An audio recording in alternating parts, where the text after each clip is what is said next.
Into another edition of Sport Ball with Scody, Scody. Skull Dog. Okay, to be fair, the title of our podcast is a tongue twister. Anyway, it's Squam, it's Stogie, it's Skull Dog. You already know us. I'm here with my boys, Kyle and Seth. Not too close though, keeping our social distance. Although me and Kyle are probably too close. I'm an arm's length or more away. Yeah, and Seth's at his apartment because he doesn't want to hang out with us. That's correct. What's new? Anyone? It's a national, worldwide pandemic, not national, it's worldwide. Yeah, so we're recording this on the 15th of March right now? Yep. Things are starting to progress as far as the coronavirus is concerned.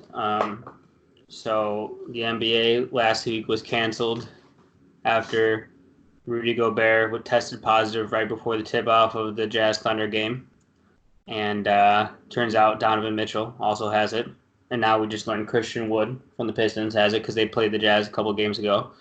So yeah, it's been sitting here twiddling our thumbs with no NBA. I mean, obviously there's much bigger problems that come out of this virus, but it has been surreal to have no NBA going on. How you guys been handling it? Terrible. I'm doing all right. I feel like it's just dominating like conversation, my thoughts, everything that's happening. Government bungling the situation as usual. Just all sorts of implications for vulnerable populations, for people who still have to work, how this is going to affect people financially in the future. So there's a lot, but we're just forging ahead and doing what we can to support each other, hopefully, even if we're staying away from each other more than usual. I'm fucked. My life is in shambles. As you all know, all I do is watch sports, doesn't matter what it is, and it's been a rough couple days. I found myself, I watched MMA on Saturday. That was interesting. You would think those MMA players would be like, they fight 3 rounds, and if most of the fights on Saturday went 3 rounds, and they were so exhausted, like they couldn't even throw a punch in the 3rd round. It was nuts. You would think it's their job. They'd be able to handle 3 rounds. It's 15 minutes. Soft. But, yeah, so there's that. I was getting ready to watch some Mexican soccer, but they're canceling that after today, too. I was going to say, how's that even going on? Yeah, that's done after today. I don't even understand how MMA is going on right now. They're fighting in arenas with no people, besides the fighters and their coaching corner. Seems and silly. Next is just League of Legends esports. That's the only thing we got left going, so we'll see how things go. Tell us about what your plan is. Oh. Let's say it better than you said to me. Okay. So, in lieu of March Madness, and no brackets to bet on or anything like that, I suggested that we make a bracket randomly selected of all NBA teams. It'll be a best of 5 series on NBA 2K. We'll make a bracket about it. But what do you mean randomly selected? We'll randomly assign the teams to play each other. Oh, okay. But I mean, there should be the Lakers be the 1 seed, you know what I'm saying? Okay, yeah, we could do that. That's fine. Well, yeah, so we could take the standings of the current NBA. Right. And we'll just make a March Madness style bracket out of that. Yeah. We'll have NBA 2K simulate the games, and that way we could still have a group of people putting money in to have some type of gambling to go on. If it comes down to it, and if anyone's interested, I'd be more than happy to 1 day a week stream these games and commentate them with you guys. That way the people at home will have sports to watch, interesting commentary to listen to, and us degenerates be able to still gamble. So as you can tell, he's been getting desperate. Desperate times call for desperate I told him measures. I'd rather just play 2K, but he didn't like that. I don't like playing it, though. but I've watched. There's been like so many videos coming out of kids in college simming these games and just all in a room watching together and betting each other on them. Yeah, And why it's don't we been just simulate electric. March Madness? Why don't we just do a NCAA game? Do they still make those? I don't know. I don't think they do. Oh. So it's a work in progress. We'll let the listeners know. We have to at least commentate the finals. Right. Anyway, so I've that's heard out worse there. ideas.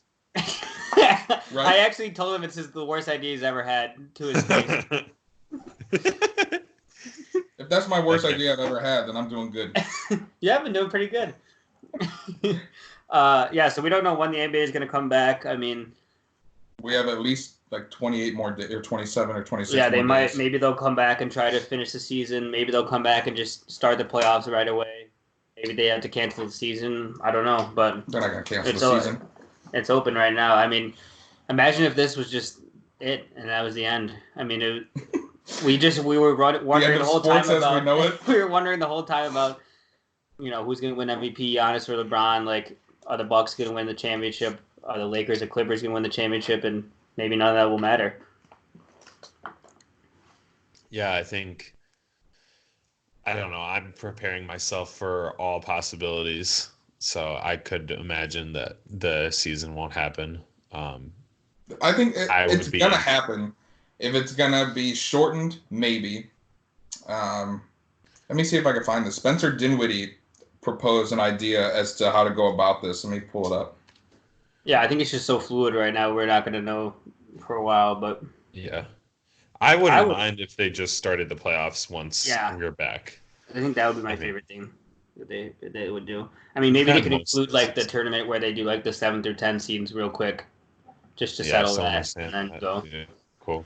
So this is what Spencer Dinwiddie proposed. He says, I think we're looking at a 2018 tournament. Top 4 seeds get a bye. Teams 27, 28, 29, and 30 have a neutral site play-in games, March Madness style, best of 3. 27, 28, 29, and 30? Yeah, the bottom 4 teams in the NBA play in. Wow. Why would you just have the regular playoffs? I'm not done. Okay, continue. Then the round of 28 would be a best of 5 series, and then once we get to the last 16 teams, it would proceed as usual for the playoffs. So This would essentially, take so long, I feel Yeah, that would like. take really long though, why? because it's a best of 5 series with all 30 teams. Yeah. Why would that? That would take longer than the regular season. Like they might as well just finish the regular season. Why would that take longer than the regular season? Because the regular season is only like 20 games left. Yeah, but this gives every team now a chance to make it. I don't like it. Why would we give the 30th team a chance to make it? You I might don't as know well make it- why do we give the bottom seeds in March Madness a chance to fucking play then? Well, it's not March Madness, it's the NBA. Like, we might as well just keep it as close to the current setup as possible, right? Well, that's what he's saying. Once we get to the final 16 teams, then it would be regular NBA I'd rather playoffs. just start the playoffs and have it normal. This is more basketball, and you guys are saying no to it. I'm so confused. I think that would logistically be tough to do as well. Spencer Dinwiddie's estimation is the 5-game tune-up takes 2 weeks once they start. The play-in would be a week max. Extra round would take about 7 to 10 days. That way, the season doesn't go into August, or it doesn't affect the next season too.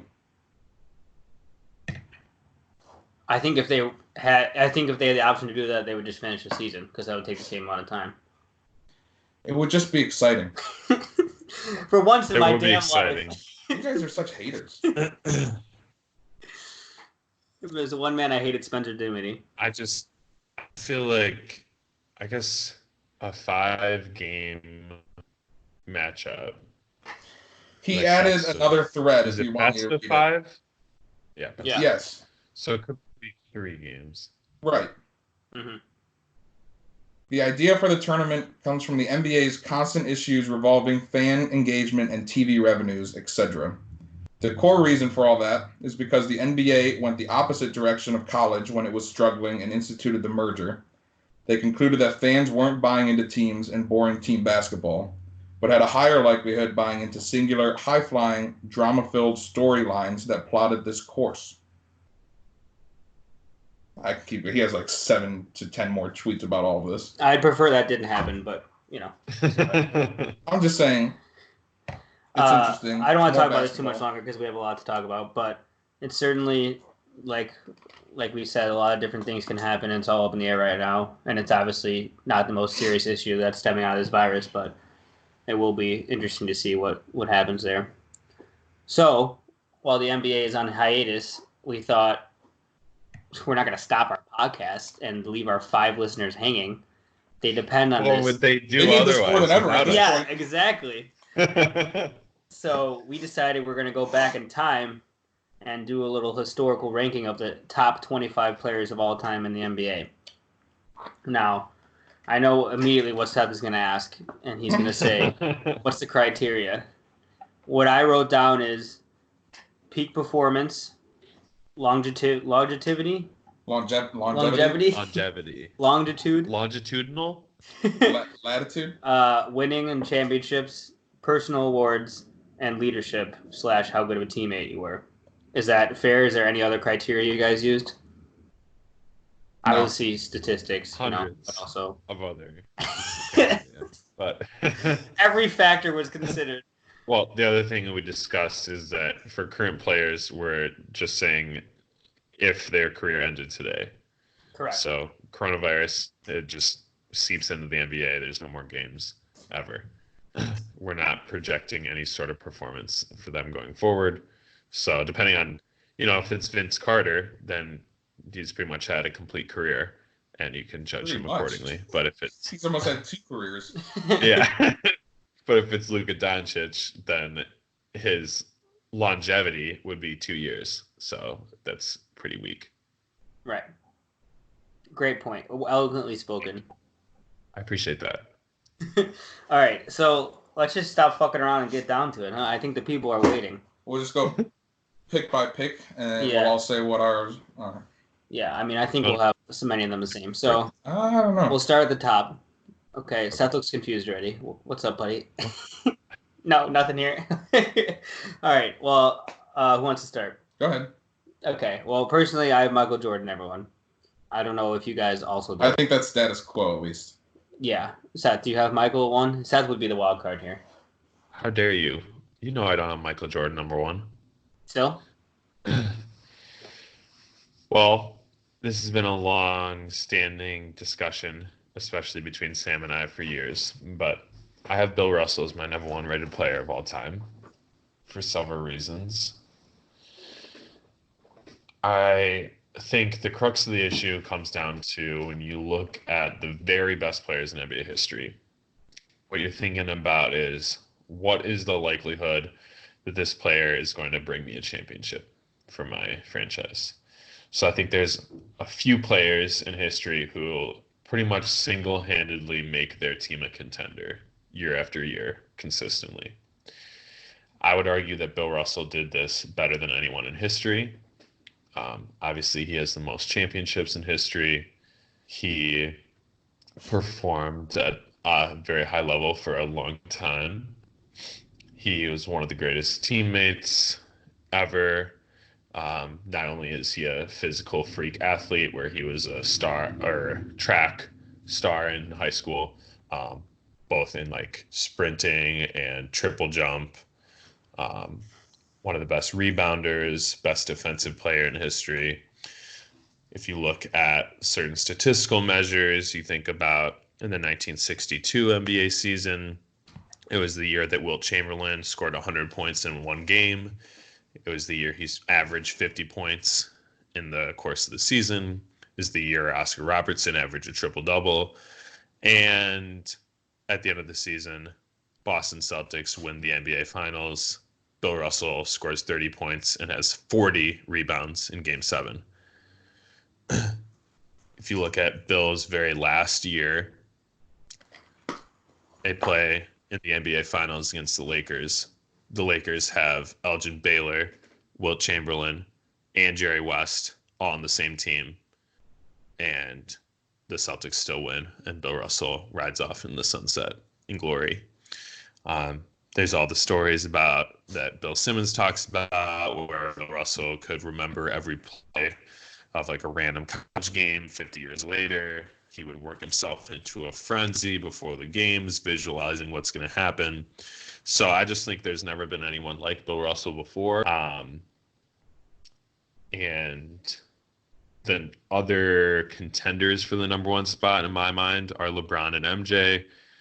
I think MJ in particular loses on the certain measures of leadership and teammate ability, and LeBron just hasn't won enough championships. So we'll talk more about MJ, I would imagine, coming up. I have some thoughts on that as well, but that's my case for Bill Russell.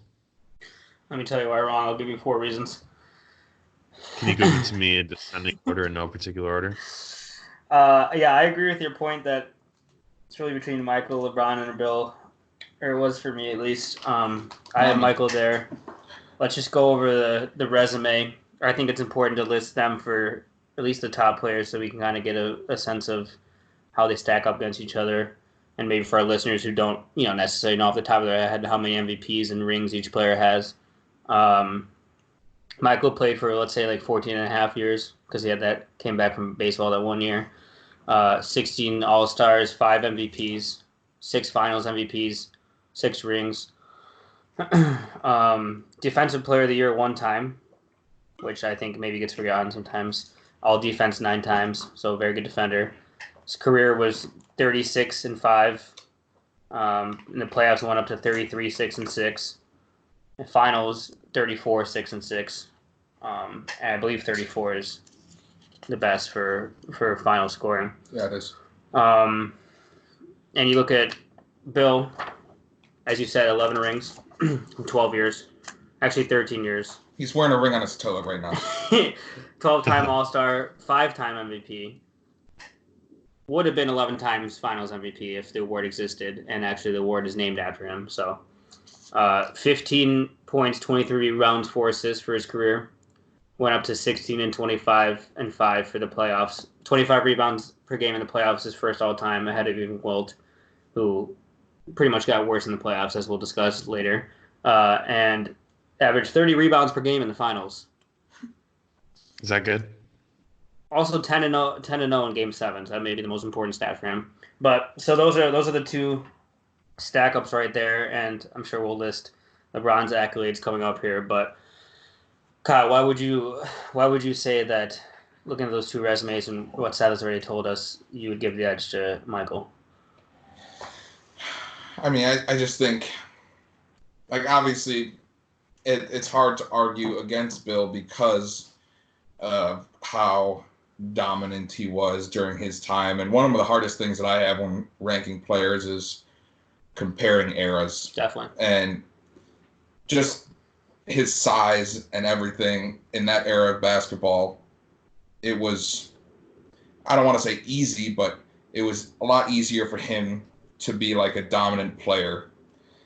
And I don't know, we saw through the 90s what Michael Jordan could do, whether who was on his team or who wasn't on his team. You talked about how a single player can take their team so far, right? And we saw Michael Jordan could, no matter what, fight for the finals pretty much every year that he played, essentially. And, nothing against Bill's 11 championships, but Michael still had 6. He has as many MVPs as Bill Russell. All defense 9 times compared to Bill Russell's 1. I don't know if they had. They didn't have it. Okay, He would have. I mean, he's the best defender in history, or at least the best rim protector in history. Exactly, and it's just so hard for me to say that he's the greatest of all time when it was an easier game back then. Yeah, essentially. Yeah. I think it's very difficult to compare eras, and like obviously like there was only 6 to 8 teams when Bill was playing, and not a lot of black players at all, mostly white players, and not a lot of tall players. So obviously rebounding, he was the best rebounder, but there wasn't much competition for that. Now you could say he didn't have a lot of competition because only 6 to 8 teams, right? But I mean, he did play against Wilt, who was, a great opponent to have to measure up against, where Michael didn't really have a Wilt. You could say Charles or Hakeem, but no, John and Carl maybe, but no one like that. And I think it's another thing we should bring up is, Seth, I feel like you often say this, like when we talk about how good a player is defensively or at rebounding.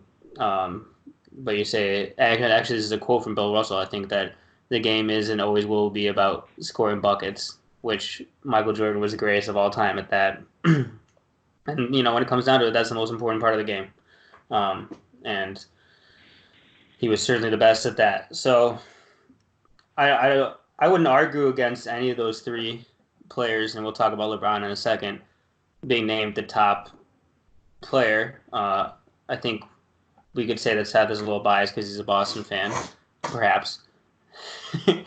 And also because I think that you value leadership above all else. And we could say that Bill was the best leader of all time, certainly. But I just think that when it gets down to it, Michael was the greatest scorer of all time, and he played in a more competitive era. So I give him the edge. May I have a rebuttal? The floor recognizes Seth. All right, so a couple things. So one, with comparing eras, it's definitely difficult to do. I always think that in general, as a species, humans are getting better at stuff. So we're getting faster, we're getting more athletic. The players now are more explosive than they were in the past, etc. So you could just say that like most of the top 25 would be players who are more modern because we're getting better at basketball. On the other hand, the other perspective is, well, back in the 60s, people were playing in Converse shoes and flying on rinky-dink planes, and all of the conditioning wasn't there, all of the luxuries of today's NBA, the dieting, the cryotherapy, all that kind of stuff. So if you took Bill Russell and put him in a time machine and gave him that context, like what would he look like as a player? So I think, a big thing that we're going to be doing in the top 25 is comparing players to their comrades in the era they played in. Yeah, I mean, that's all you can really do is see how they stack up against their peers of that era, right? Right. So I also just wanted to address, I think the average height thing, like how tall people were, is a little bit overblown. If you look at the data, it's like average height in 1963 in the NBA was like between 6'5" and 6'6", and right now it's like 6'7". And if you look at it by position, average height of centers in 1963 was like almost 6'10", and now it's like just over 6'10". So, well, how many teams? Like, what's the sample size from each of those? It's a lot different. Right, there were fewer teams back then, but I think some people make it seem like, Bill Russell was out there playing against a bunch of centers who were like 6'4", and that's why he got all these rebounds, when it wasn't like he was towering over everyone else. But the athleticism wasn't there. I mean, you could have a 7-foot guy, but he's not Joel Embiid or Shaq, or he's not a athletic rebounder like we see today, Right. So what you're saying is Bill Russell was more athletic than everyone he was playing against. And so when we're comparing each other, players to who they were playing in their eras, I feel like that's a plus for Bill Russell more than anything, And then, again, you mentioned the teammate leadership thing. There's all sorts of stories about Michael Jordan, like punching Steve Kerr during practice, and the way that Coach Phil Jackson had to kind of structure the team so that it would incorporate Michael, so that they could win with Michael. He called it, like, I remember reading in the Jordan rules, like de-Michaelization or something, where he needed to make it so that Michael wasn't so much a focal point of the offense, because that was the inclination, was that he was going to get the ball every single time. So I feel like with MJ, it was like you needed to build the team around MJ, and you needed the right parts and the right pieces. And obviously they eventually got that with Scottie Pippen and others. But I feel like Bill Russell makes all of his teammates around him better, and you could put Bill on any team pretty much, and he would find a way to find success. And then the other thing I was going to say is I don't understand why we give MJ a break for retiring twice. Well, 3 times really, but I understand letting him retire after the Wizards, How dare obviously. he? But it's like, and I'm not saying you two do this necessarily, but in general, people like shit on LeBron for going to Miami, right? Like, oh, you abandoned the Cavs and you just joined up with, the 2 other best teams. Or we shit on KD for abandoning the Thunder. And it's like, okay, you think that's bad. Michael Jordan left his team to go play an entirely different sport and like was gone for a year and a half and only came back because baseball was on strike. And we're just like, oh, that's just fine. Yeah. And I think a lot of it was like, there's all conspiracy theories about, was he forced out? Was it just the toll that takes going to winning a championship 3 years in a row? But obviously that same toll was something that Bill Russell and LeBron James, going to the finals year after year after year, were able to withstand. So if I'm thinking about who am I picking to start my franchise, or who do I most want to carry my team, I don't want someone who's going to retire it during the prime of their career and like ruin a potential championship seasons for me. So I don't know why we don't talk about that more as like a subtraction for Michael's legacy, as far as like longevity and how likely am I to win a championship year after year. Obviously that doesn't take away from the peak performance part of it, and I would concede that if it's like a alien scenario where they're coming down and we need to win 1 game to save the world, I would pick Michael Jordan, of course. But that's not the entire conversation. So yeah, I think Michael at his peak was the best player ever, and it's just better in general than Bill Russell. But I agree that like people are like, oh, LeBron like took the last year off of the Lakers, he was going to make the playoffs, so he didn't like try as hard. And it's like, well, Michael literally just left the sport for 2 years and then took a break and came back, and like, would he have won those 6 championships if he had just tried to go straight through and didn't take a break? I don't know, maybe not, because that takes a toll on you. Yeah, but he left, came back, and picked up exactly where he left off, and just went right back to winning championships. That's not true. He lost in the playoffs when he first came back. Okay. Point still being, he didn't leave basketball for any of that anyways. It had to do with a whole bunch of gambling stuff. So, I mean, I don't know. We can go back and forth all day. It's been almost 20 minutes talking about it, and that's the whole thing. It's like there's, anywhere from 2 to 3 players anyone could say is number 1. Right. Yeah. The majority of people, if you poll them, are going to say it's Michael Jordan. I'm in that boat just because of, like you said, he's the greatest basketball player we've ever seen, whether you agree with his, the way he acted towards teammates, yada, yada, yada. But, I mean, when push came to shove, he got it done. I mean. Yeah, I think that. Yeah. One more thing on MJ, if I would. Yeah. Just with the gambling thing, if that is the reason why he left, I feel like that's even worse. Like, I don't want, if I'm picking the one player ever to be on my team, I'd rather not someone who gets kicked out of the sport because they're gambling. And like, there's a whole thing of all of the golf and staying up late nights and that kind of thing, where he gets credit for this like competitive attitude, but then it's also like detrimental potentially to him playing. But I agree with what Kyle said, that he is like the greatest peak performance player ever. Yeah, I think he has some glaring weaknesses that Bill didn't have in being a good teammate and some off the court things, but he's still a better basketball player. But I mean, I don't think any of us would say any of the three of us were wrong if we picked MJ or LeBron or Bill first. I think those are all reasonable. Speaking of LeBron, that's who I have at number 2, personally.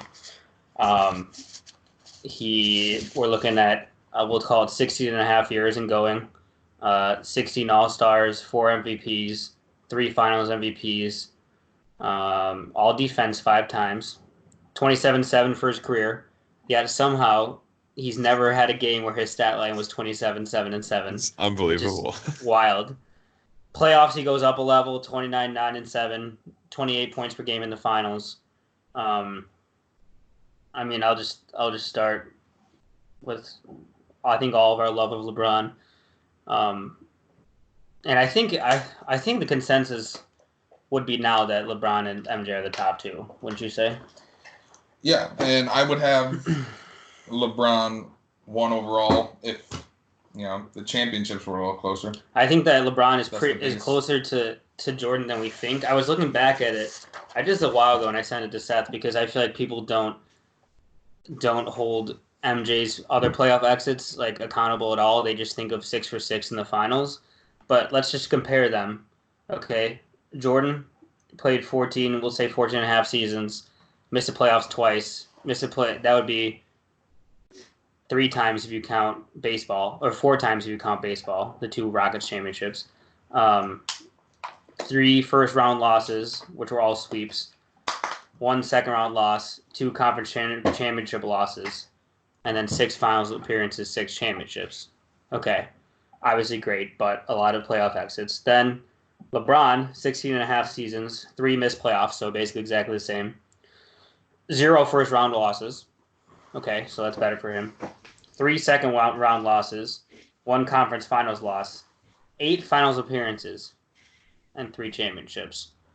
So 9 finals appearances, isn't it? Now? No. Yeah. I don't think so, is it? Yeah. Am I missing one? Yeah.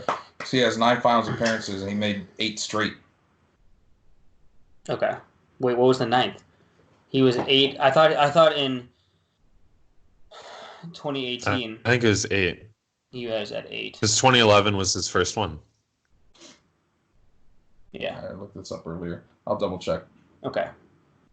Regardless, I mean, then you have to ask yourself, would you rather have 8 finals appearances or 6 rings? I guess most people would say 6 rings, but it's not. That's not the question, though. The question is, would you rather make it to the finals or lose in the second round? Right, exactly. Would you rather get swept in the first round 3 times, or would you rather never lose in the first round and then go to 8 finals? Yeah. I mean, I feel like it's closer than most people think. The glaring issue with that argument is the 2011 finals, right? And we all know that's what everyone brings up when they hold Jordan up against LeBron and say LeBron isn't quite there. I mean, he had the better team. He lost to Dirk's Mavs, and didn't seem like he was ready for the moment. He couldn't post up JJ Barea, and it seemed like the Mavs were in his head, and they lost that championship. So I think that's the biggest thing that can be held against LeBron. I don't necessarily think any of the other finals you can hold up against him and you say, well, he didn't get it done. I mean, he played the Warriors for many of those, who were better than any team that Jordan played in the finals, especially when you had Steph and KD together, which is one of the best teams in history. And LeBron had a much worse team. If we're going again from LeBron to MJ, LeBron's definitely a better passer and rebounder, no question about that. Not as great as a scorer. Not as selfish, though. And I think a lot of people say that LeBron isn't clutch. He isn't clutch like MJ and Kobe are. You hear that a lot, right? And it's just flat out not true. I mean, first of all, LeBron will make the best basketball decision late in the game, regardless if that means he's taking the shot or passing to an open teammate, right? We talk about that all the time. Whereas we wouldn't necessarily trust MJ or Kobe to make that same decision. And if you look at even if they do take the shot, I'm looking at this stat right now, game tying or go ahead field goals with 10 seconds left or less in the playoffs.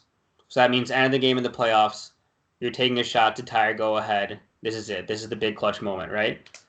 MJ shooting 47%, Kobe shooting 23%, and LeBron shooting 52%. LeBron has 4 buzzer beaters in the playoffs. MJ only has 3. I mean, there's literally no argument for it. So I think it's pretty close. I still have Michael first because his ceiling is higher, I think, and I think that 2011 finals does matter. But I think when you just try to talk about playoff performance and clutch shots, that's where your argument really falls apart.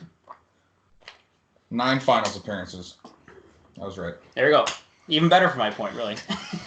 2007, and then every year from 2011 through 2018. Oh, you're right. I forgot about the 2007. Where they got swept by the Spurs. Yeah. I did forget about that as well. Yeah, I have LeBron number 2 as well, ahead of MJ, who I have at 3. He does that just to make us mad. You know that. I do.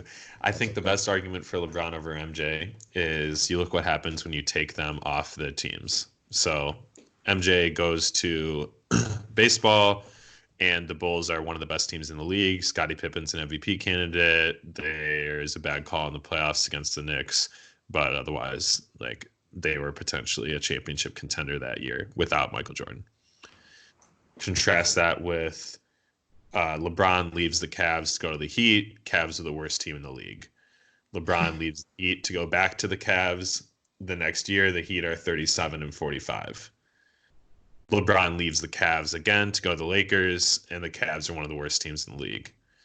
So, and that was after each time the season before he left, they were in the NBA Finals, except for the 2010 Cavs weren't, obviously, but they were a contender. Yeah. So Celtics that year late in the playoffs. So I think when you talk about does this player single-handedly make their team a contender, I think LeBron has done that for more seasons than MJ. And I think he does it with fewer weapons around him. Where you look at some of the early years, MJ in the 80s kept losing to the Pistons in the playoffs. And they were playing the brand of basketball where he was too ball dominant and they couldn't win as a team. And then he was just really lucky to have Scottie Pippen, another all-time player who we'll get to later on in the lists. Yeah, so I'm not going to look down on anyone who has MJ above LeBron, but that would be my argument. Kyle, you wanted to put LeBron first. I know you did. I think we both did, but we couldn't quite get there. Yeah, no, like I said, I think overall as a basketball player, LeBron would be the better overall basketball player. But like I said, when you're trying to rank, even just the top 25 of all time, you have to take into account championships. And that's the big discrepancy between the two of them. Even if LeBron were to win, say, one more, I think maybe you could make a better case for him being number 1 overall. It's just the losses in the finals way heavier, even though he's been there more often. It's, a lot of people say, oh, so he was able to make it, but he wasn't able to finish it. And I understand that argument, and it's just overall, I think, all-encompassing as a basketball player. Yeah, LeBron's not the type that's going to, demand the ball for the last shot of the game. He's going to demand the ball to make sure that the best play is made available, whether that's, setting an off-ball screen for someone after he passes the ball. It's just LeBron just does everything so much better than any other player has ever done. He's just so well-rounded on the court that it's hard to say he's anything other than a top 2 player all time. And I think he'll get to the that point where he does have 4, 5, 6. I think he has that ability still, even at his age, based on the teams that are being built around him now with Anthony Davis. And yeah, I hope we do get the playoffs this year. I hope that we do get the finals. And I can't wait for the Lakers to win and all the fucking Michael Jordan stands to say, well, it doesn't count because the season was shortened. I can't wait for that argument. I think that one more point I want to make about it. We're already 40 minutes in, so we got to really speed through the rest of this. But I mean, this is the most important conversation. This part of it is the most important. A lot of people say that LeBron just had like better teams and better teammates, but I don't think he played with anyone as good as Scottie. I mean, you could say that Dwayne Wade's better. I don't personally have Dwayne Wade above Scottie on this list, so that's one argument you could make, but it's at least an argument. And then other than that, I mean, neither Kyrie or Kevin Love, neither of them are nearly as good as Scottie. So I don't know. I just feel like it's not really that overwhelming. And like they act like he built a super team in Miami, and it's like it was just basically making a team as good as MJ's. So, and I think really beating the Warriors in 16 cemented this spot for him. Don't you guys think? I mean, because that's a better finals win than any win MJ has. You know, LeBron beat the 72-9 Warriors. I mean, 73-9, excuse me, who were literally one win better than the Bulls themselves with their best team. So they literally beat the best team in history just because LeBron was better. So I agree. For me, that cemented the spot for him. All right. Well, is that everyone's top three? Kyle, who did you have at 3? Did you have Bill or did you have Kareem? I have Kareem. I don't have Bill until 8. Spoiler alert. Oh my God. It's just disrespectful. Okay. Well, so let's go to 3, Kareem, because that's who I have at 4. Seth, do you have Kareem at 4 as well? I do. I debated between Kareem and Magic 4 or 5, but I have Kareem at 4. Me too. I did the same debate in my mind. Kareem is, I'll just give his accolades. He's basically the argument for longevity on this list. 20 years, 15 All-Stars, 6 MVPs, the most on this list. Sorry, you're right. I wrote my 19 really bad. 2-time Finals MVP, all defense 11 times. He's first all-time in career points, although LeBron's coming for that mantle. 25-11 for his career, 56% shooting. Playoffs, basically the same thing. One thing I do want to mention, Kyle, before we launch into it. This man won a Finals MVP 14 years apart. 1971 and 1985. So if that's not longevity and sustained excellence, I don't know what is. Yeah. I mean, Kareem is just, like you said, 20 years to do what he did. First all-time in points, which we're going to see passed in our lifetime by LeBron. We can assume. First all-time in win shares. He's third all-time in blocks, which weren't even tracked until his 5th season in the league. That's insane. Which third all-time in rebounds, the third most. I bet Bill and Wilt would be higher. But Yeah, Bill and Wilt would probably be higher. Probably, yeah. You know, so it's tough to say, but like, it was just it's still watching highlights of him. That's crazy, just to see him to have such a consistent, inefficient, what should be inefficient shot in the NBA in a hook shot, be as consistent as his, and to be able to just rely on that every single time, essentially, that he touched the ball is just insane to me. I think shot in history. He's just become underrated. I feel like he should be considered. I think he should maybe be lumped in with those top 3 for greatest of all time consideration. And I think people just like he had kind of a boring, game that wasn't that stylized, right? Just consistently good. Wasn't that like he didn't have a great personality, right? Not that likable. And that's kind of why people just didn't really appreciate him, I think. And I don't know. I mean, he won 6 rings, only 4 where I would say he was the best player, but he won and he was consistent for 20 years. And he should probably be in the consideration for greatest. I don't think any of us would put him there, but I love the Finals MVP 14 years apart. Like, we talked about LeBron coming for all of Kareem's records, but LeBron would have to win a Finals MVP in 2037 to beat that. So, can you imagine? Oh my God, it's nuts. So I mean, I don't know that math right? What you want to say, but Actually, yeah, because he won in 2011. So No, it'll be 15 years 2027. would be 2027, which actually isn't. No, it'll be Yeah, it's 2025. not possible. No, Yeah. it's not even that. It's not. It could work. Who knows? LeBron's. He won Finals MVP in 2012, so Oh, it'll be you're right. 2027. So Who knows? that would be Honestly. pretty dope. As long as it's not with the Lakers, I'm fine with it. But I don't know what more we want to say about him. I mean, he was really great. He was Yeah. great. He Kyle, was like a stick. so he was your 3, right? Yeah. So who's your 4? Magic. Is that who you guys have 5? Yeah.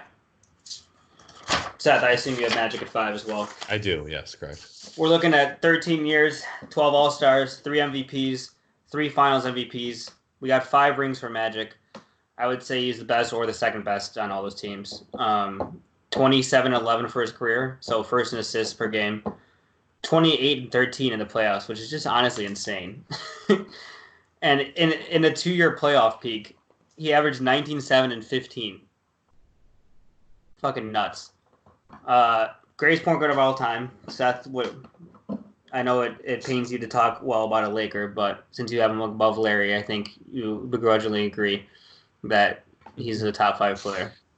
Yeah, I think the argument here is there's so much of a drop off between him and the next best point guard in history, unless you consider LeBron a point guard. It's going to be hard as we go on. I'm sorry to interrupt. As we go forward throughout the career of just every player in the NBA and us moving towards a positionless basketball. Yeah. It's going to be really hard to be able to even rank point guards, shooting guards, and all that shit. Yeah. That's true. So, but I think even if you just look at, okay, who's like the primary playmaker on the team, there's like Magic and LeBron are the 2 like at the top of the list. And then, but if you think about, okay, who are the big men, right? There's Bill, Kareem, Wilt, Tim, Shaq, Hakeem. It's like on and on. And so it's kind of like, if we're drafting teams, I would probably draft Magic before I would draft Kareem because of position scarcity. Yeah. And I didn't really take that into account, though. Right. But I didn't really take that much into account here, which is why I had Kareem ahead. But that would be my argument, is that he's just, his skill set is so unique. Whereas you can find like a poor man's Kareem, but there's not really a poor man's Magic out there. For sure. I mean, I will tell you this, though. By the time his career is over, Luka Doncic is going to take over this spot. Could be. We'll see. Is he the greatest passer of all time? Yeah. For now. And he checks the boxes of a great leader and teammate. If there was any flaw in his game, it was he wasn't the greatest defensively, but he could play a little free safety, kind of like LeBron does. Not only did he beat every NBA team, he also beat AIDS, so that's kind of hard to compete with. You're not wrong there. Yeah. All right. Well, who do you have at Kyle? Who do you have at 5 then? Larry. Yeah. So we have him at 6. I Agreed. assume, Seth. So That's we're looking at 13 years for Larry, 12 All-Stars, 3 MVPs. Very similar to Magic in that regard. 2 Finals MVPs, 3 rings. Best player in all 3 of those teams, I would think. I don't know who won MVP of the year he didn't win. I was confused when I saw that because it says MVP? Larry only won 2 Finals MVPs. Is that right? I think so. But I would say he was the best player in all 3 of those teams. Maybe McHale won them. McHale, but I don't know. All defense 2 times. Career 24, 10, and 6. 89% from the free throw line, which is up there historically. Playoffs 24, 10, and 7. Same basically. Just a great shooter. This is one of those players where you drop him in any era, he's going to succeed. I mean, in today's era, he'd be shooting way more threes. He would have thrived in today's game with the pacing as well because he's a great passer. And he's not a great athlete, but he's just very skilled in general. Seth, I will just let you gush about him because I know he's one of your favorite players. Yeah, I think he's one of the most skilled players ever. Fantastic passer, incredible shooter, 50, 40, 90 guy, great teammate. He performed in clutch situations, kind of a larger than life figure. You hear the stories of him like just saying, "All right, this game I'm going to play left-handed," Right. and he still scores like 15 points by halftime. Yeah. And it was just like he got bored during games because he was so much better than people. MJ Just was one like of those. that too, you know. Mm-hmm. But Larry's a white guy, So, which was made it the craziest, craziest part. Like, just to think about like going through the history of the NBA. Obviously, you know, not to make it a race thing, but the majority of our top 25, I'm gonna assume, is are black basketball players, and it's just because it's dominated right by them, and just the fact that Larry, even in that crowd, is able like to be compared. I don't know how to say this the right way. It sounds terrible. I'm not. We're gonna get letters about this one, folks. I'm just gonna stop. It's just hysterical that you had this white man talking crazy shit to every single person in the NBA and just didn't care and still put up the numbers that he did. It was just, it's so fun to watch and hear those stories about him. And everybody hated him playing against him, but you could tell that they loved the way he played the game. Yeah. Very well respected. All right. Who do you have at, so you had him at 5, we had him at 6. Then who do you have at 6? In case you're wondering, 1981, Larry Bird won the NBA championship, did not win the NBA Finals MVP because Cedric Maxwell won it. That's a fucking mistake. That's the Andre Iguodala of that generation. So, I mean, Cedric was like a big part of their team, obviously, and he averaged more points during the finals than Larry did. But if he had gotten that Finals MVP, it would was- have been crazy how much you can just compare him to Magic, right? 13 years, 12 All-Stars, 3 MVPs, 3 Finals MVPs. It really just stacks up. Yeah. But anyways, we can move on. So do you have Wilt at 6 then? Who do No. you have at 6? He's smiling in a way that makes me nervous. I put Kobe number 6. Wow. I mean, that's Is it respectable. I don't have egregious? him that high, but Yes. I could see putting him that high. I do not have Wilt at 6 either. Okay. So, well, at Or 6 7. you have Larry, right? Yeah. Let's go through Kyle's 6, and then we'll all catch up at 7. Okay. I don't think my 7's gonna. I think from here on out, my list is It's all Luka deviates Doncic from 7 to greatly 25. I don't know. We talked about Kobe on our last podcast and just everything that he's done throughout his career. And, like I said, one of the things that I always forget about, because we know Kobe for the way he took over games and his scoring, was how many times, he made how great he was of a defender. He was a 12-time all-defense player, which of my top 25, that's the second most of any player. And it's just to dominate on both ends of the court. We know now we kind of give a pass to some great offensive players because of how much energy it takes to be able to do that on both ends of the court. We kind of just give him a pass this day and age, but Kobe didn't give a shit, and he was able to lock down on the defensive end and then completely take over games on the offensive end. The way he did was just, it was unmarked, Yeah, I mean, we talked about Kobe a lot in the last podcast due to his untimely passing, so I don't have a lot more to say, but, his longevity, I can't say that word. Longevity was certainly astounding. He won 2 rings without Shaq, with, I would say, Pau Gasol is the best player on his team besides himself, which holds up well historically. And, this man was just 25-5 for his career, and 20 years of greatness, 18 All-Stars. Only won 1 MVP, which I think he deserved one more, at least in the in the 2005, 2006 era. But great player, and I don't have a problem with him. I mean, he's coming up on my list pretty soon, but I don't have a problem with having him at 6. I just think Kobe had an incredible public relations throughout his career, where he was able to brand himself as one, like, this incredible clutch scorer when the statistics don't really bear that out. Right, like that statistic earlier was 23%. Yeah. and 2 as this like leadership teammate savant, which that was not what he was either. Obviously, incredible player. You know, he's on my list, but there's quite a few guys who I'd take over him. And yeah, he's great defensively, great scorer, but I would argue there's 4 more people that I would say first before him. So. Yeah, I have him at 9, so he's coming up. Who do you have at? Or I'll go at 7, I guess. I have Wilt at 7. I don't know where you guys have him, but I mean the stats are eye popping. We all know that, right? I'll just read them. This is going to be insane. So he played for 14 years, 13-time All-Star, 4 times MVP, 2 times Finals MVP. Although I wouldn't say he was the best player on the team with his second ring that he won. 30 and 23 for his career. You might say that's pretty good. Those are both first all time. 46 minutes a game.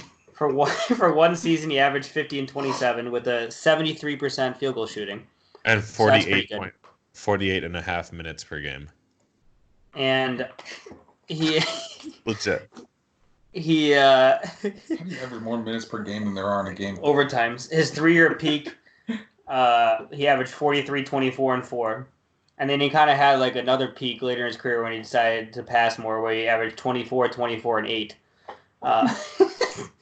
Obviously, insane statistics. This honestly might be a low ranking. I don't know. I thought it might have been low, but I guess you guys didn't have him even this low. I mean, the thing is, he wasn't a great teammate, right? You wouldn't have maybe loved to play with him. He was very selfish. He cared about his stats above everything else. And he got worse in the playoffs. I mean, his playoff numbers aren't as good as regular season numbers. Obviously, Bill Russell beat him every year. And, he wasn't known as a winner. So that's got to, although the stats are eye-popping, I think we all know that there's more to the picture with him than just the statistics. And that's why he drops to 7 for me. Yeah, so at 7, I have Tim Duncan. Fair. I have Tim Duncan at 8. I have him at 9. And yeah, I gave him the nod over Wilt and everyone else because he showed that he gave his team a chance to win the championship year after year after year. I don't think he's like LeBron or Bill Russell or MJ, where if you put him on any team, they would be a championship contender because he's a big product of the system, a Popovich of the Spurs, but at the same time, just incredible player, great teammate. You hear the stories about him. One of my favorite stories, I think he told. Anyways, it was like Manu Ginobili made a terrible turnover that basically cost them a playoff game, and Manu was really upset about it. And Tim calls his cell phone, he doesn't answer. Calls his hotel room, doesn't answer. Keeps calling, doesn't answer. Knocks on his door. He's like, Manu. And then finally, he opens up, and they go to dinner, and they don't talk about basketball at all, and they just eat dinner for 2 hours.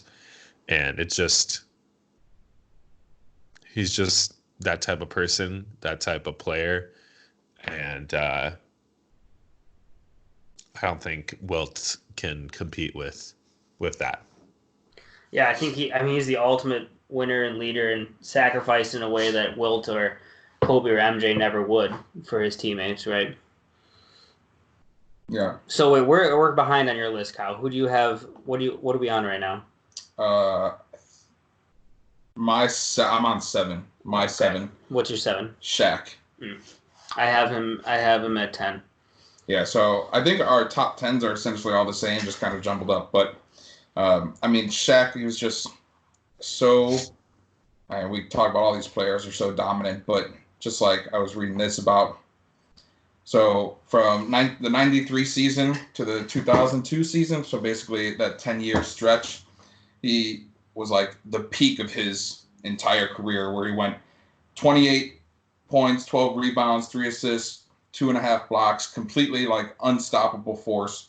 And then the craziest thing was if you go into the playoffs, he got even better. Mm-hmm. And if you just want to think about his first finals appearance by itself, he put up in the 2000 finals 38 points, 17 rebounds, 3 blocks, and 2.5 assists. Fucking nuts. Absolute insanity. And I don't even know, did like Wilt or Bill or any of them ever break a basketball rim during a game?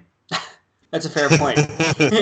So, I don't know. Shaq is just like, I think with Zion, we're kind of seeing the reincarnation of Shaq in terms of like girth. Shaq 2.0. Yeah, essentially, right? Yeah. And so it's just crazy to watch that, and just everything that Shaq was able to do at his size, right? And it was just, I could see, I understand if you have him lower on your list, but like I said, I have a lot of more recency bias in terms of being able to watch some of these players and actually have a firm stance on them because I saw them play, which I took into consideration when ranking them. That is a hard part for us. Like, we never saw Bill play, obviously. We never even saw Larry play, but we saw Shaq and Tim and Kobe and how great they were. So kind of bumps them up on our list, I think, which, that's fair.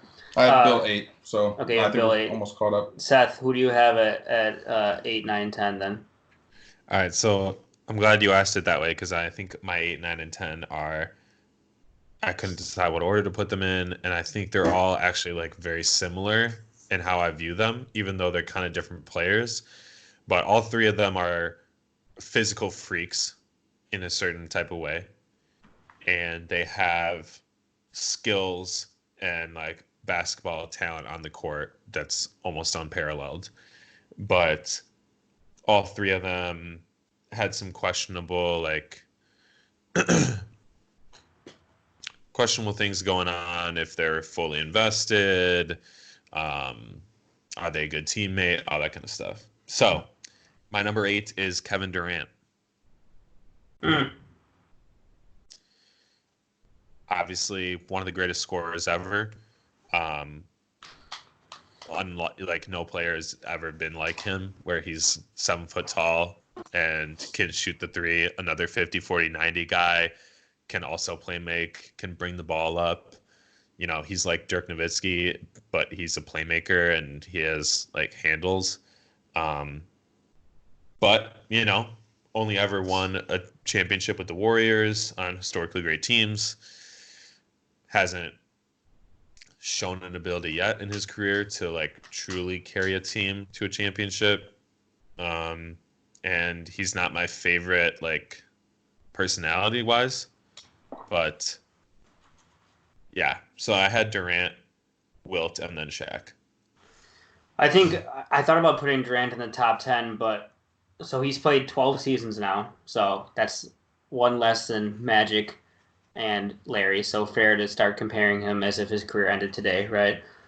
Yeah. But everyone I have above him on this list, or at least in the top 10, won a championship when they were, I guess they won a more impressive championship to me, and they weren't joining a super team like Kevin Durant did. So I think that if Kevin were to win a championship where he's undisputably the best player and isn't necessarily joining a 73-9 historic team, then he would move into the top 10 for me. And we'll see. That might still happen.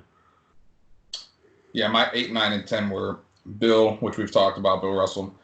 9, I had good old Tim Duncan, and then 10 was Wilt. All right, let's go over our top 10s real quick for the people so they just remember. So here, Seth, you just go through your top 10 right now. All right, number 1, Bill Russell, LeBron James, Michael Jordan, Kareem Abdul-Jabbar, Magic Johnson, Larry Bird, Tim Duncan, Kevin Durant, Wilt Chamberlain, Shaquille O'Neal. All right, I have Jordan 1, LeBron 2, Bill Russell 3, Kareem, Magic, Larry, Wilt, Tim Duncan, Shaq, and Kobe at 10. I have Michael 1, LeBron 2, Kareem 3, Magic 4, Larry 5, Kobe 6, Shaq 7, Bill Russell 8, Tim Duncan 9, and Wilt 10. All right, so we're an hour in. So other than the order, the difference was that I had Durant and y'all had Kobe in the top 10. Otherwise, we have all the same names. Mm-hmm. Yeah. All right, I'm just going to list my next 5, and we'll all do that since we're pressed for time here. 11, I have Oscar Robertson. 12, I have Jerry West. 13, I have Hakeem Olajuwon, the dream, you might say. 14, I have Moses Malone. And then 15, I have Kevin Durant. Yeah, I have 11, I have Oscar. 12, I have Steph. Put Steph Curry in there. Mm-hmm. 13, David Robinson. 14, Hakeem the Dream. And 15, I had Kevin as well. That's interesting to me they put Steph above Kevin. I was debating between kind of switching them, but I think kind of what Seth mentioned with Durant, you know, we know how great he is. We also know that Steph is the greatest three-point shooter of all time. And Kevin played still with Russ and James Harden, and he wasn't able to get it done. And it took him going to the Warriors in a completely different system to win. Whereas Steph, I think, I think there could be an argument made.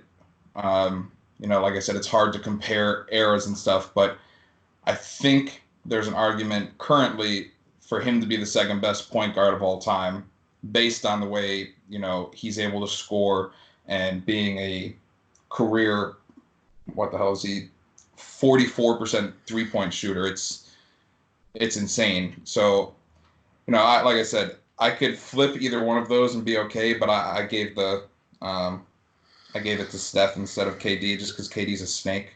I think there's a couple things here, like KD's just been doing it for longer. Like Steph has only had really like 8 years where he's even averaged over 20 points per game. And KD has had 12, all 12 of his years. He's been scoring at that clip. Steph was kind of a late bloomer. So we'll see how their next few years play out. Kevin right now he's at 27 points per game for his career, which is 6th all time. Right behind LeBron at 4th all time, actually, which is funny because people will talk about how LeBron isn't the elite scorer like some of the other superstars. So I think we'll see how their careers play out. I wouldn't have a problem putting Steph over him, but I had Steph a little lower on this list. Seth, what's your 10 to 15? Yeah, so kind of like what Kyle's saying, this is where things get to be a little bit flip-floppy. I don't feel super passionately about the order. And honestly, if you asked me to do this again, like 5 days from now, it'd probably change. But I have number 11, I have Kobe, Oscar Robertson, Hakeem Olajuwon. 14, I have Karl Malone. And 15, I have Charles Barkley. Yeah, I think the only thing I'm interested in is David Robinson being so high on your list. He didn't even make my top 25, although he was one of the first runners up. Yeah, I don't know. I think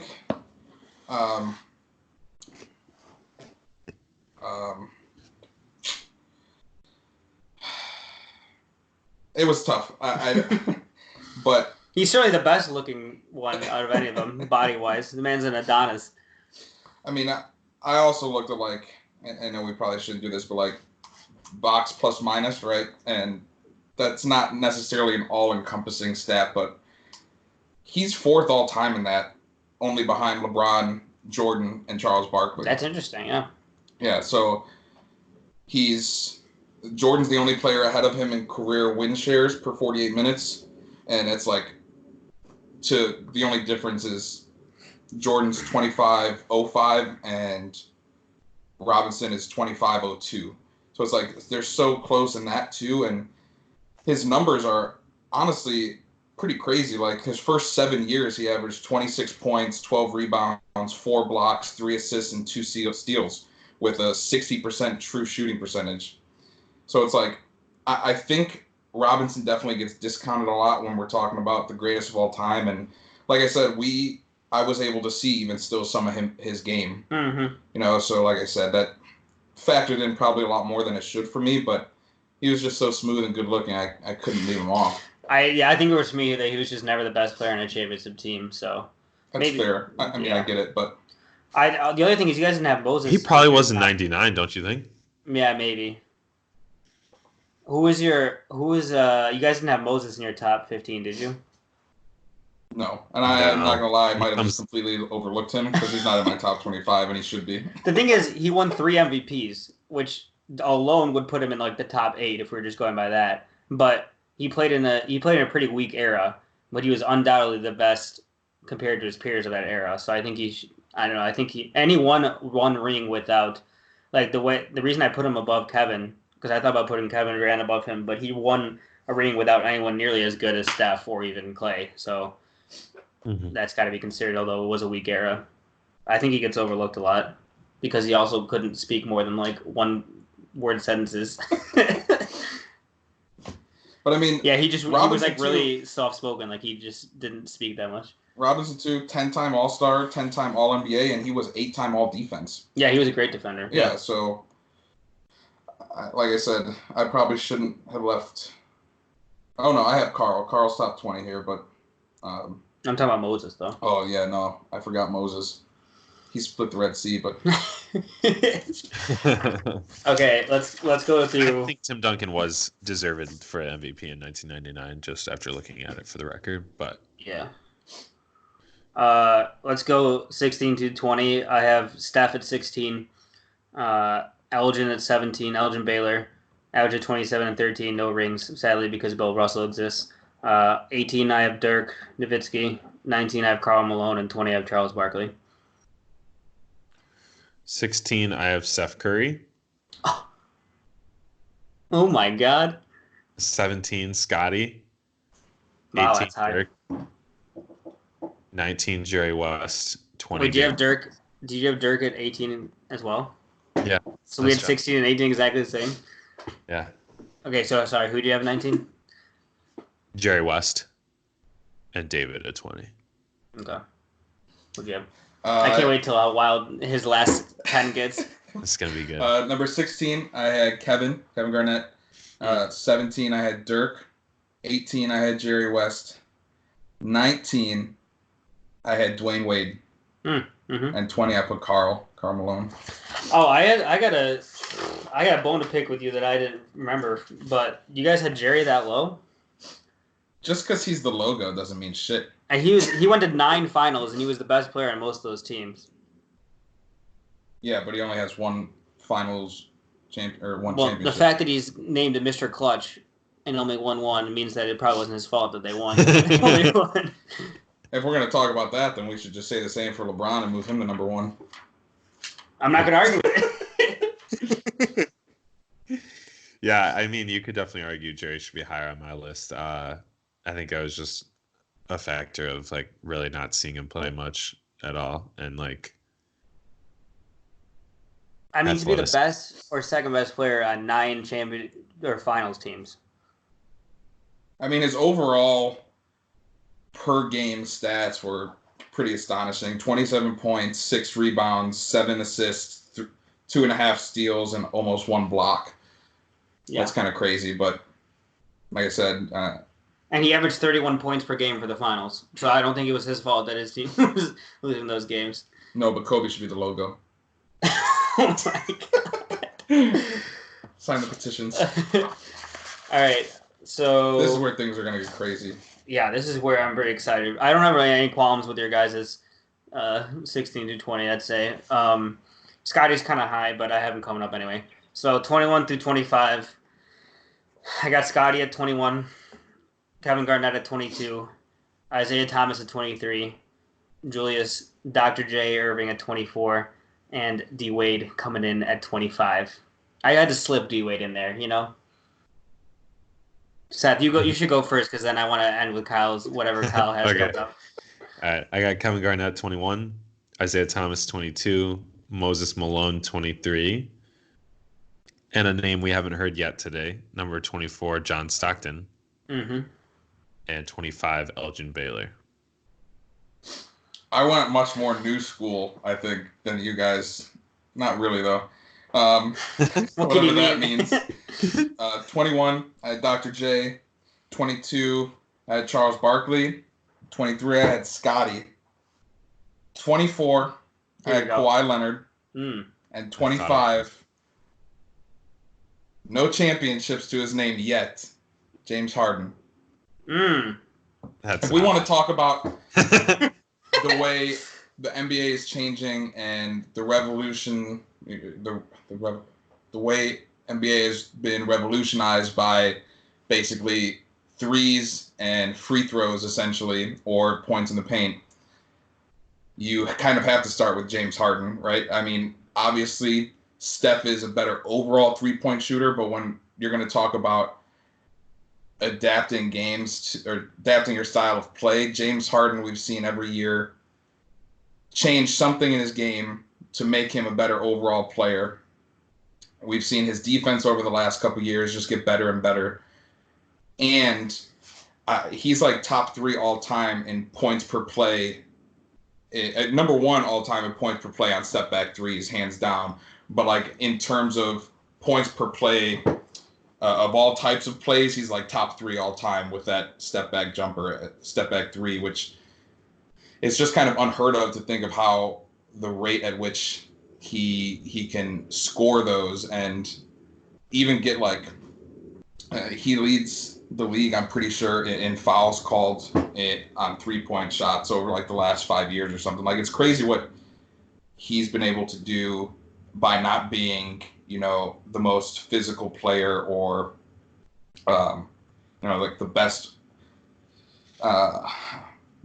defensive player, the best on both sides of the floor at the same time, stuff like that. It's just, I had to toss something in here to really throw people for a loop, and you know I was going to put James Harden. My only thing with him would be there's a couple of things working against him. So he's been in the league 11 years, really 8 years that he's been like a 25 per game scorer. One of the greatest scorers in history, for sure. No MVPs. He is an MVP. Sorry, you're right. 1 MVP. No finals appearances. Yet. I could see... I mean, I think if he wins a championship, he easily moves into this list, right? Yeah. And maybe if he keeps up for a couple more years. Today, so. I know. And like I said, I had to toss something in there to really throw people for a loop. Yeah. I'm worried that he's going to become like Karl Malone or something. Or like he's going to be this era's like even George Gervin, where like excellent, great scorer, 30 point per game average, but never does anything in the playoffs. It gets worse in the playoffs, so... Right. And like... I forget which game it was, but there was that one game we were texting last playoffs, and it was like fourth quarter he'd shot like twice, and he wasn't like, I'm like, where the hell is James Harden? But that's kind of how Karl Malone was, Yeah, it was game honestly. 5. That would have tied the series up at 3. Yeah, I mean, like I said, it's unconventional. You were throwing him out there. Yeah, I like the call. I would say with Kawhi, I thought about doing Kawhi as well, but I just couldn't stomach it because he's only played... So he's playing his 9th season right now, but one of those was a lost season where he played 9 games. So really, he's 7.5 seasons because he's halfway through his 8th full season. So he's only had 4 seasons in his career where he's averaged more than 20 points a game. Right. So it's just like peak performance, he has an argument, but the longevity hasn't gotten there yet. But I would agree that by the end of his career, he'll probably be a top 15 player. Yeah, I mean, like it's such a top. weird career for him because like some of his accolades would move him easily onto this list. Like 2 times Finals MVP. There's not a lot of people, you know, on this list that even have that, and yet he's only had 4 years where he's been like a star player. So yeah, 5-time All Defense. He just doesn't 2 have done it championships for long already. enough. I mean, he will be on this list, but Like I said, I definitely put a lot of recency bias into this, and just, you know, knowing what he does when it comes to the playoffs, and, you know, being able to take over a game, even though we don't necessarily think of Kawhi like that because of how quiet he is. He is a fun guy. Yeah. But I'll never forget that shot that he hit last year against Philadelphia, and I think that definitely holds more weight than it should for me. But it's got to be one of the greatest game-winning shots in the last 15, 20 years. agreed.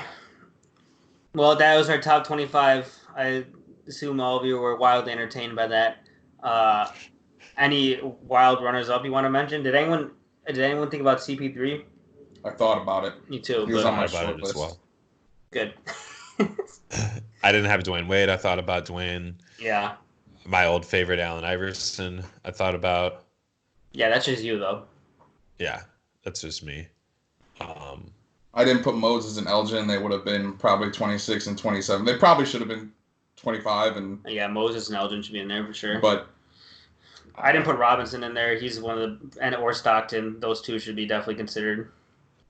John Havlicek should probably be considered. Yeah. I think we did pretty well. I think we did great. Well, that was it. You're fucking welcome. All right. I'm exhausted now. Any final thoughts? Not for everybody me. secure your rations for the next 2 weeks. Supposedly, Trump is, I don't know where this is going to come out, probably in the next day or two, but in the next you're not going to post this for like 2 days anyway. In the next 2 to 3 days, supposedly he's going to enact the Stafford Act, which essentially is quarantining everyone for 2 weeks. Yep. So saw that one coming. Get your shit, stock up, have enough food for 2 weeks. Be prepared, people. This is a crisis. Merry Chrysler. Not cause alarm. I'm glad we ended the podcast on that. We're such a big platform that's going to cause widespread panic, I'm sure. We'll have saved 5 people at least. Matt Rossetti at least will be stocked up. All right. Well, that was fun, I guess, or whatever. I don't know. I'm sweating like a fucking greased horse right before the biggest race of his life. Absolutely. I have nothing to say to that. Other than on the 3rd day, I think he rose again. You're damn right he did.